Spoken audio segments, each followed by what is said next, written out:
Bonjour, alors dans cette vidéo, on va pouvoir voir comment je fabrique une bordure en ardoise. Donc il y a quelques temps, j'avais fait une vidéo où on fabriquait cette plaque. Le lien est en i. Donc on avait fabriqué une plaque pour le filtre du bassin qui se trouve juste en dessous. Donc le bassin, lui, il est là.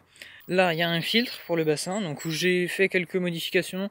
Au lieu d'avoir du perlon et de la mousse, j'ai juste remis la mousse, mais j'ai viré le perlon pour le remplacer par plusieurs cartouches de filtres de piscine type A de Intex. Je te mets une petite photo parce que j'en ai pris une quand même, j'ai pas fait ça en vidéo parce que ça sert à rien. Et c'est facile à nettoyer parce que là tu prends le Karcher, tu fais un coup de Karcher sur chaque filtre, c'est terminé, tu remets en place. Que le perlon il te faut facile 3/4 d'heure pour tout nettoyer. Donc du coup, on avait fait ça. À la fin de la vidéo, j'avais dit que j'avais mis des petites bordures comme ça là, pour éviter que ça tombe, sauf que là on doit être facile 3 ans plus tard, et 3 ans plus tard du coup je me rends compte que les bordures en fait elles étaient parties dans la terre et que la terre était passée par dessus, donc du coup ça servait plus à rien. Donc là moi je me suis dit c'est bon, j'en ai marre, je vais faire une bordure plus haute et tant qu'à faire plus solide. Donc ce sera une bordure sur ce style là.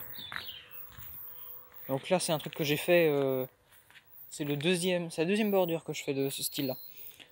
J'avais déjà fait une dans la descente de garage qu'on va aller voir tout à l'heure.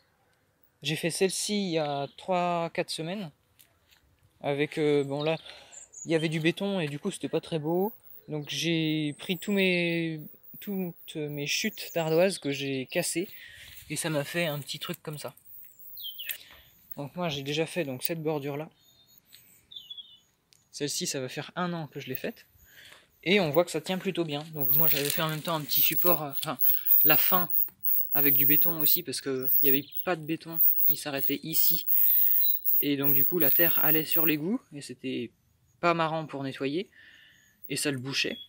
Donc du coup moi j'avais arrondi les bords pour pas que je me prenne le pied dedans ou la main. Quand on vient désherber, qu'on se plante ça dans la main, ça doit faire mal. Je sais pas, j'ai pas essayé. Alors, on va me dire, mais d'où tu sors toutes ces ardoises? C'est fou le nombre que tu as pu avoir. Alors, en fait, l'explication à ça, c'est que il y a quelques années de ça, quand même, il y a eu un agrandissement de la maison. Et donc, du coup, pour faire cet agrandissement, il y a eu un bout de toiture qui a été, on va dire, entre guillemets, démonté pour pouvoir faire la jonction entre la maison et l'agrandissement. Et donc du coup, les ouvriers, quand ils ont démonté cette toiture, ils nous ont laissé en fait les ardoises. Et donc il y a encore pas mal d'ardoises en plus de toutes celles que j'ai déjà utilisées, puisque ça devait être une surface d'environ 5 à 6 mètres carrés. Donc 5 à 6 mètres carrés avec des ardoises, le nombre d'ardoises monte très vite. Donc voilà. Et autrement, pour information, c'est de la vraie ardoise, c'est pas de l'ardoise éternite ou je sais pas quelle sorte d'ardoise fausse. Et elles ont une dimension de 30 de long, 15 de large et environ 2 à 3 mm d'épais, ça dépend des ardoises, elles sont pas toutes égales à 100%. Alors, donc pour couper les ardoises, on va utiliser un coupe-carreau. Ensuite ça, on le met là.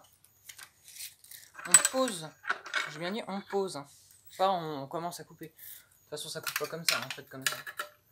On pose ici, donc on regarde la moitié de son ardoise. Voilà, donc c'est à peu près par là.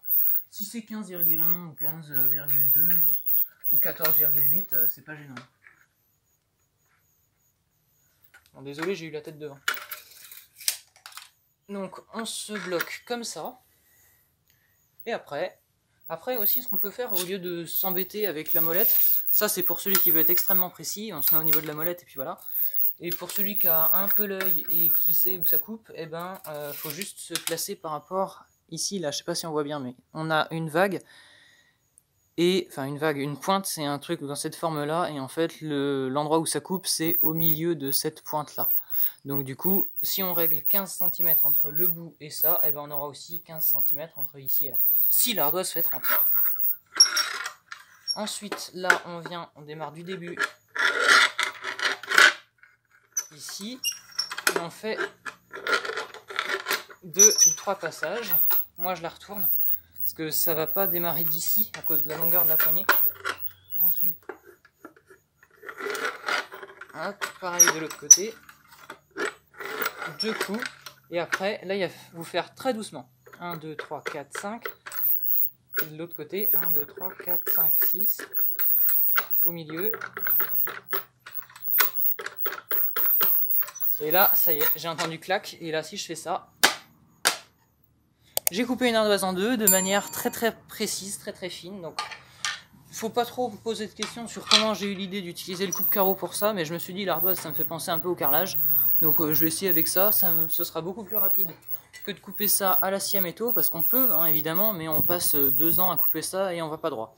Donc là c'est droit, et en plus, ce qu'il y a de bien c'est que le coupe-carreau ça a tendance un petit peu, on va dire, à effriter l'ardoise, donc ça fait un peu comme les bords qui sont déjà pré-coupés en usine, ça fait un peu plus joli qu'un trait de scie tout simple. Ensuite, une fois qu'on a fait ça, eh ben, on range ça.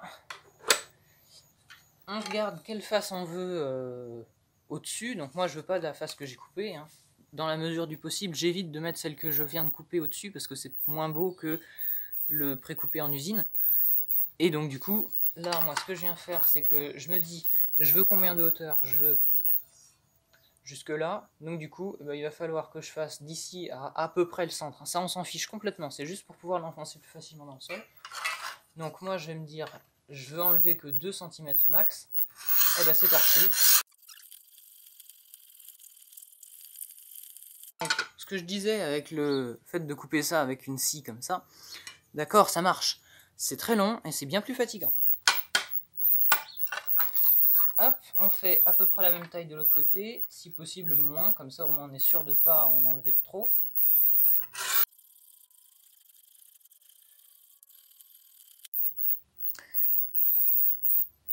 Et donc là voilà, on a 2 bordures, 2 bouts de bordure qui sont quand même très similaires hein, pour quelque chose de fait à l'œil. Voilà. Moi j'ai pris aucune mesure hein, et j'ai fait ça à l'œil, sauf pour le 15 cm pour la couper en deux. Et donc on aura des bouts de bordure qui viendront se mettre comme ça. Donc moi je les superpose un petit peu hein, pour éviter que la terre passe entre et que ça s'écarte. Donc environ 2 cm. Et donc on viendra mettre ça comme ça. Et toute la partie pointue, tac, on coupe, on met ça dans la terre. Et on a une très belle bordure. Donc je vais regarder combien il m'en faut en longueur. Et ensuite je couperai le nombre d'ardoises en conséquence. Parce que là j'en ai pris 10 pour être sûr d'être tranquille, même si j'en ai qui cassent. Mais j'en aurais pas du tout besoin de 10 parce que ça veut dire 20. Et 20, c'est beaucoup trop. Donc je suis allé voir, moi il m'en faut 4 par côté, c'est un carré, et du coup ça fait 12. Alors, comme on peut le voir sur mon tas, bah, il n'y a que les 2 premières qui sont biseautées, et ça s'arrêtera là. Je vais pas biseauter les autres. Pourquoi? Parce que de 1, j'ai pas envie, parce que la terre aujourd'hui elle est molle, il a plu ce matin, donc ce sera très simple à enfoncer. De plus, je sais très bien qu'il n'y a aucun gravier autour, et que je vais pas galérer. Autre petit truc, ce style de bordure, donc les ardoises que j'ai, là, après ça dépend de vos ardoises, hein, mais en général une ardoise ça fait à peu près 2-3 mm d'épais. C'est fragile. Donc si vous pensez passer la tondeuse autour, oubliez la bordure en ardoise. C'est très déco, l'ardoise, mais c'est très fragile. Donc si la bordure en ardoise n'est pas assez épaisse, ne pensez même pas à pouvoir manipuler des choses où vous pensez que ça pourrait taper dedans et la casser. En revanche, si c'était pour délimiter un morceau de pelouse, vaut mieux mettre du bois, on est sûr que ça va bien résister, que l'ardoise ce sera un peu fragile. Et c'est parti.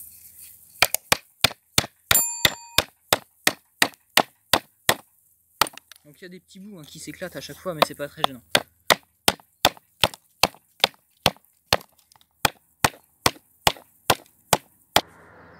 Alors voilà, donc on a pu voir comment je fabriquais et que je posais une bordure avec des ardoises de toiture. Ça retient très bien tout ce qui pourrait tomber dedans. Et c'est joli. Donc voilà, c'est tout pour cette vidéo. Merci et à bientôt pour une prochaine vidéo.